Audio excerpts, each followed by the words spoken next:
हिस्सा। ध्यान से सुनो क्या कह रहे हैं परमात्मा। इस देवी दुर्गा को, ब्रह्मा विष्णु महेश को, इनको ज्ञानवान तो कुछ है नहीं कि मुक्ति क्या होगी, मोक्ष कैसे होगा, क्योंकि राजा हिमालय मोक्ष मांग रहा था, राजा था।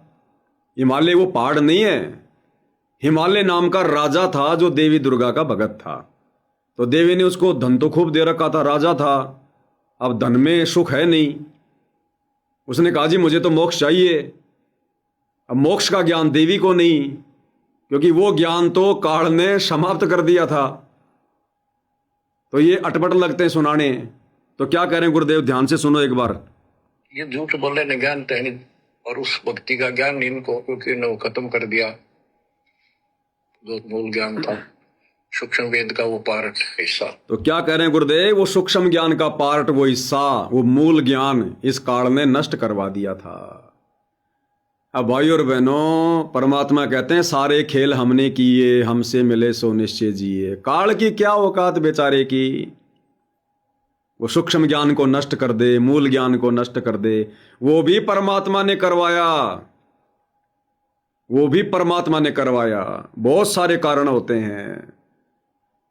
पहला कारण, यदि परमात्मा उस मूल ज्ञान को नष्ट नहीं करवाता, काल के माध्यम से सूक्ष्म ज्ञान को नष्ट नहीं करवाता जिसमें कंप्लीट जानकारी थी, तो आज इस पृथ्वी पर ये मनु जैसे बड़े बड़े महर्षि, ये बड़े बड़े विद्वान, ब्रह्मा जी के वंशज, और ब्रह्मा जी वही मूल ज्ञान सबको दे रहे होते, वही सूक्ष्म ज्ञान दे रहे होते, शतलोक शतलोक की जानकारी पूरी पृथ्वी पर हो जाती, काल कौन है फलाना दिखना।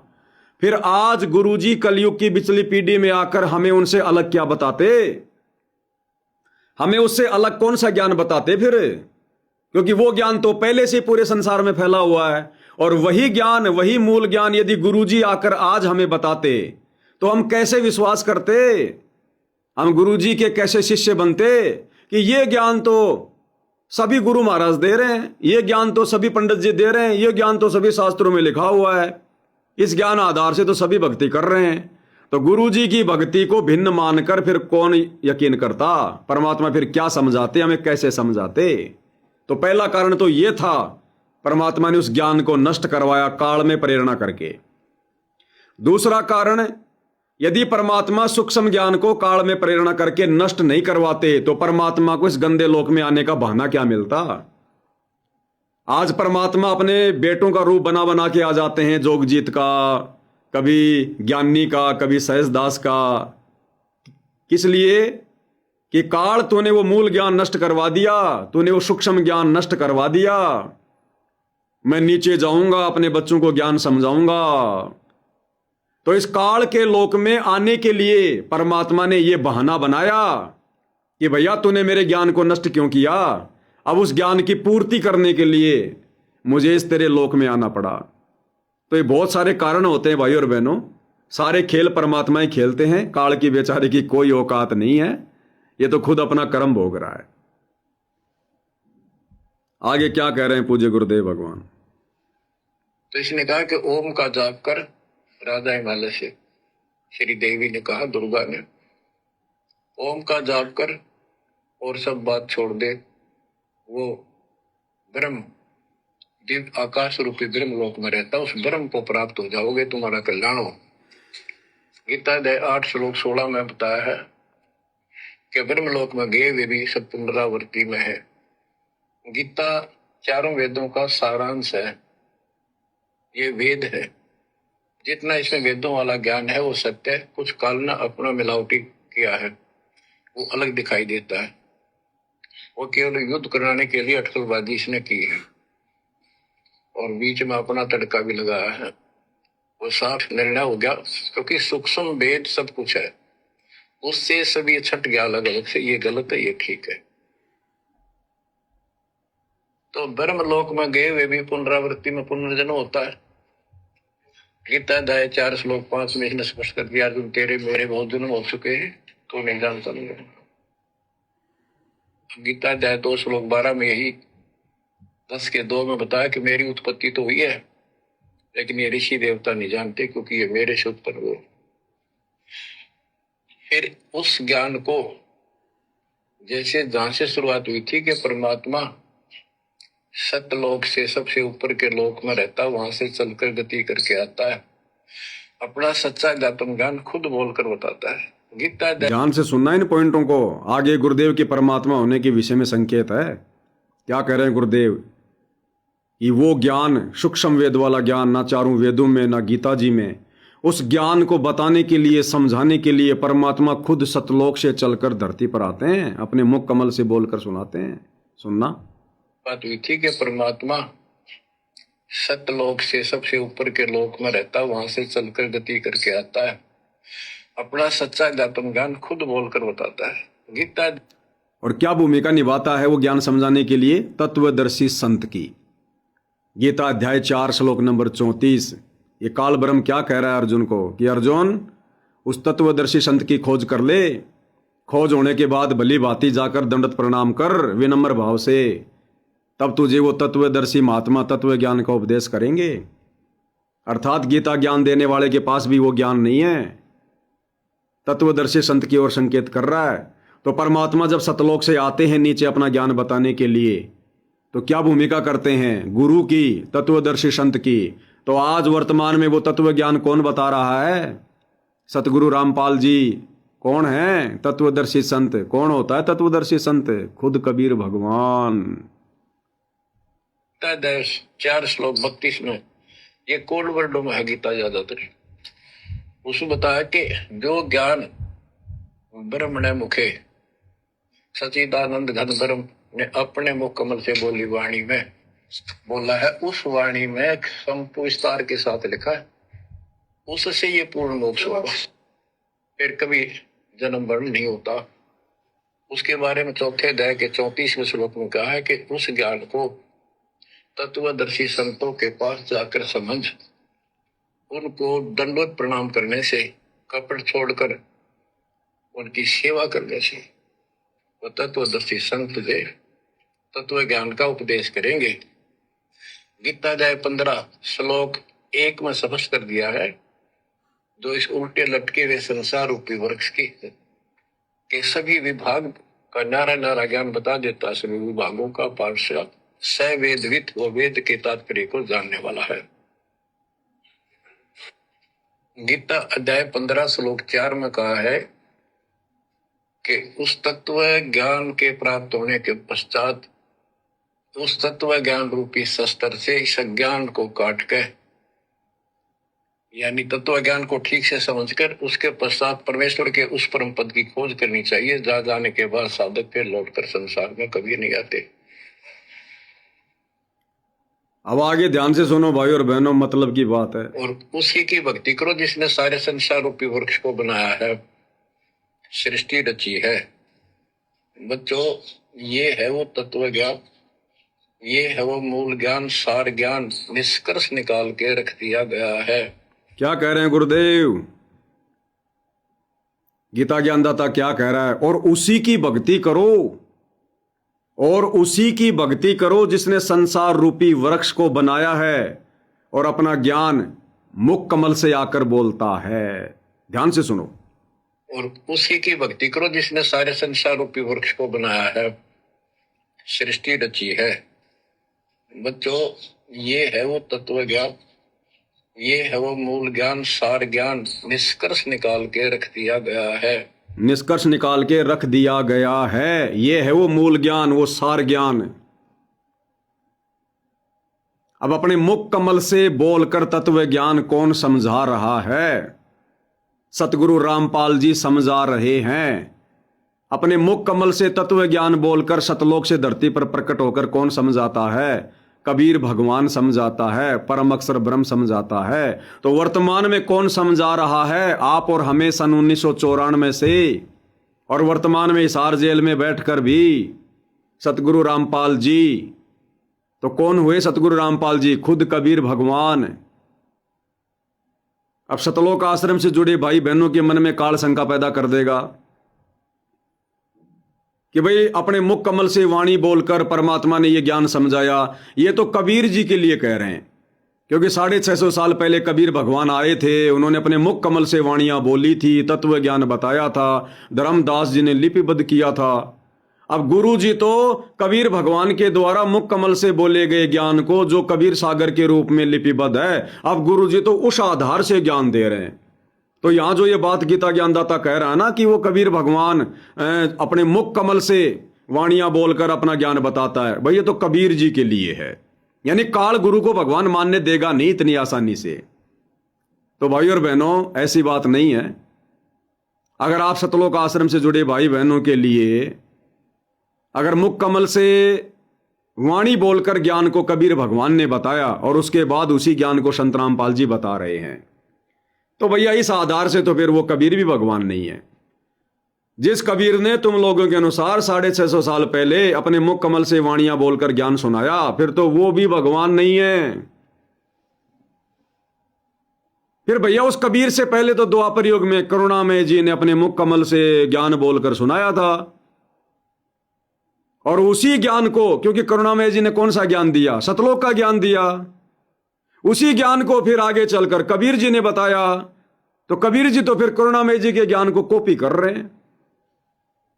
अगर तुम लोग इस आधार से संत रामपाल जी को भगवान मानने को तैयार नहीं हो कि मुख कमल से बोलकर तो कबीर जी ने सुनाया था, आज संत रामपाल जी उनके मुख कमल से बोले गए ज्ञान को बता रहे हैं, तो भगवान तो कबीर जी हैं। तो कबीर जी ने ज्ञान कौन सा सुनाया था? किसके मुख कमल से बोला गया ज्ञान सुनाया था? कबीर जी से पहले भी कोई आया होगा।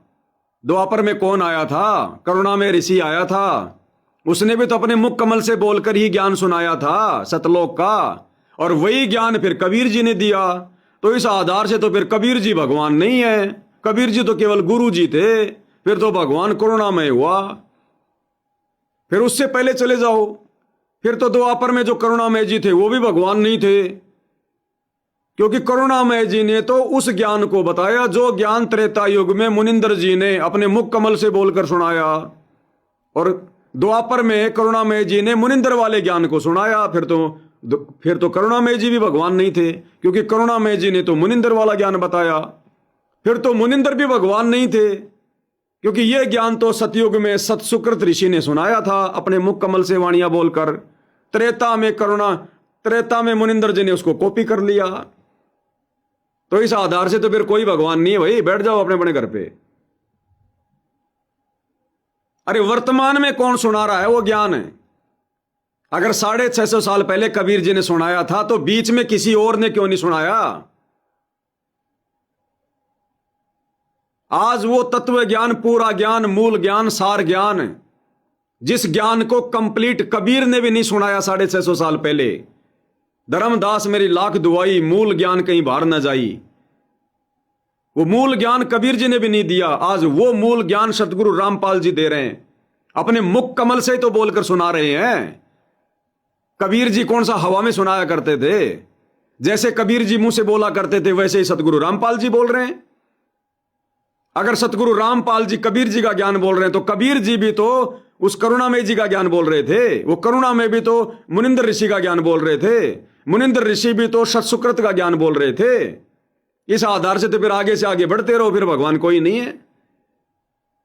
तो काल मानने नहीं देगा, लेकिन मानेगा वो जो सतगुरु का हंस है, जो मोक्ष की अधिकारी आत्मा है।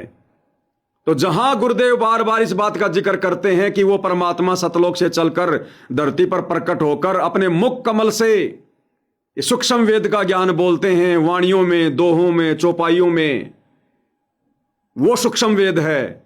तो वही तो ज्ञान सतगुरु रामपाल जी बोल रहे हैं। शब्द गा गा के बोल रहे हैं, वाणियों में बोल रहे हैं, चौपाइयों में बोल रहे हैं, दोहों में बोल रहे हैं। वही तो ज्ञान दे रहे हैं अपने मुख कमल से।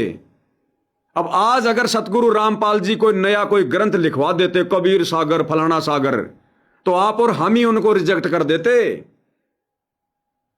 इसलिए इसी सतगुरु रामपाल जी ने आज से पहले कबीर नाम से आके कबीर सागर लिखवा दिया, गरीबदास जी के नाम से आकर सदग्रंथ साहिब लिखवा दिया, क्योंकि इनको पता था कि ये उस मौजूद समय में, वर्तमान समय में ये आसानी से अपने गुरु को परमात्मा नहीं मानेंगे। अगर मैं उस समय जाकर भक्ति का नया ग्रंथ लिखूंगा तो मेरे ग्रंथ पर कोई विश्वास नहीं करेगा। इसलिए सतगुरु रामपाल जी ने पहले लिखवा दिए ये ग्रंथ, और आज अपने द्वारा लिखाए गए उन्हीं ग्रंथों में से हमें ज्ञान समझा रहे हैं। और इस ज्ञान को और भगवान को वही स्वीकार करेगा जो सतलोक का अधिकारी होगा। बाकी अटपट करते रहो, मानुष जन्म पायकर खोवे, सतगुरु विमुखा युग युग रोवे। तो जब भी गुरुदेव भगवान इस वाणी का जिक्र करें इस बात का कि परमात्मा सतलोक से चलकर अपने मुख कमल से वाणियों में, दोहों में, चौपाइयों में, लोकोकोतियों में ये ज्ञान सुनाता है, तो समझ लेना आज हमारे गुरुदेव सुना रहे हैं, ये स्वयं कबीर भगवान हैं। यही है वो कबीर, और कोई कबीर नहीं है कहीं भी। इस बहम में मत रहना। तो ये काल भाई और बहनों, कोई भी अटपट ना कर दे, मन में शंका पैदा ना कर दें। इसलिए परमात्मा ने कैप्सूल बना के भेज दिए सार जेल से बाहर, और हमारे जैसे 2 कोटि के तुच्छ जीवों को परमात्मा हल्का सा आशीर्वाद देकर। देखो भाई और बहनों, जिस समय दास लाइव आता है उस समय आप ये मत समझा करो कि पवन दास बैठा हुआ है।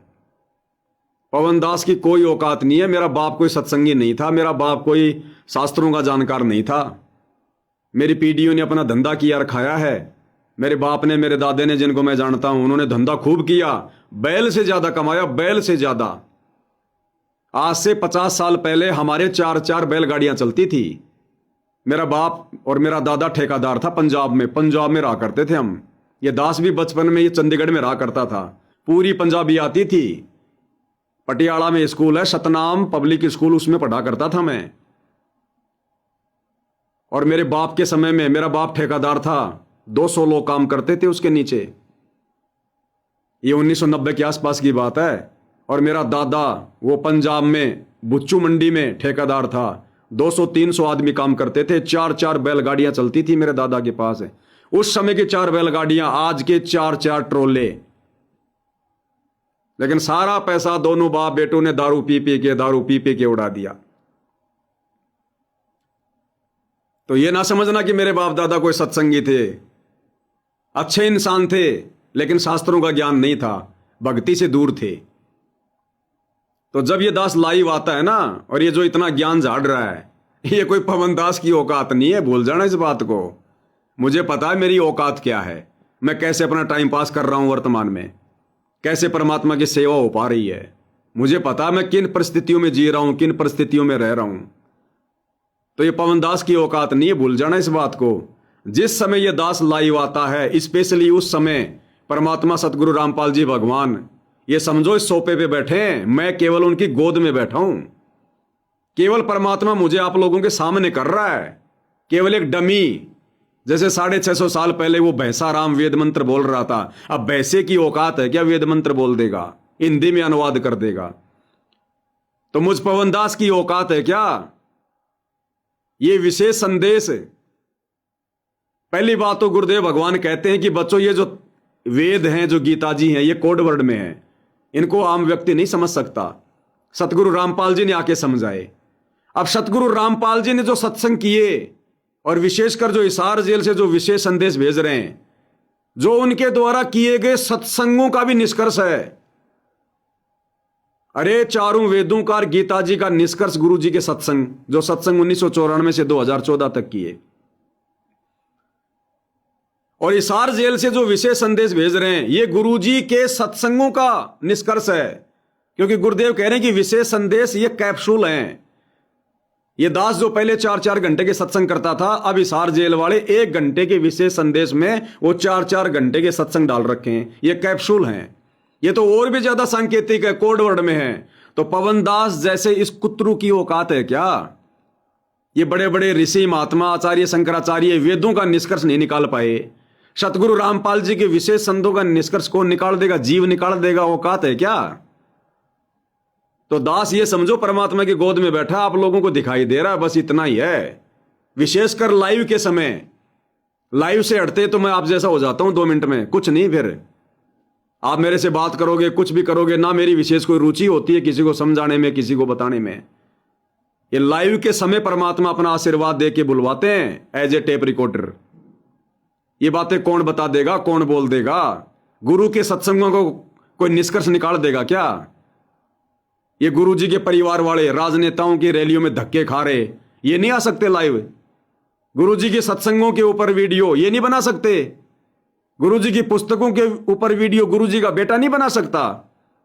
जो इतने बड़े बड़े राजनेताओं के साथ में मटर गश्ती करता है, इतने बड़े बड़े राजनीतियां कर रहा है, क्या वो लाइव नहीं आ सकता? क्या आया कभी 5 मिनट के लिए भी?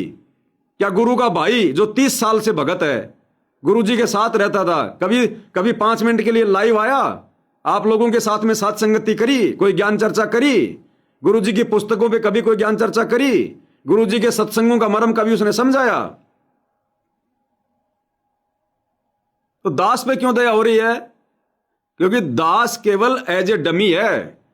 विशेषकर जब लाइव आता हूं, बस उस समय समझ लो कि परमात्मा बैठे हैं, दास तो उनकी गोद में बैठा है, मेरी औकात नहीं है। भूल जाना इन बातों को।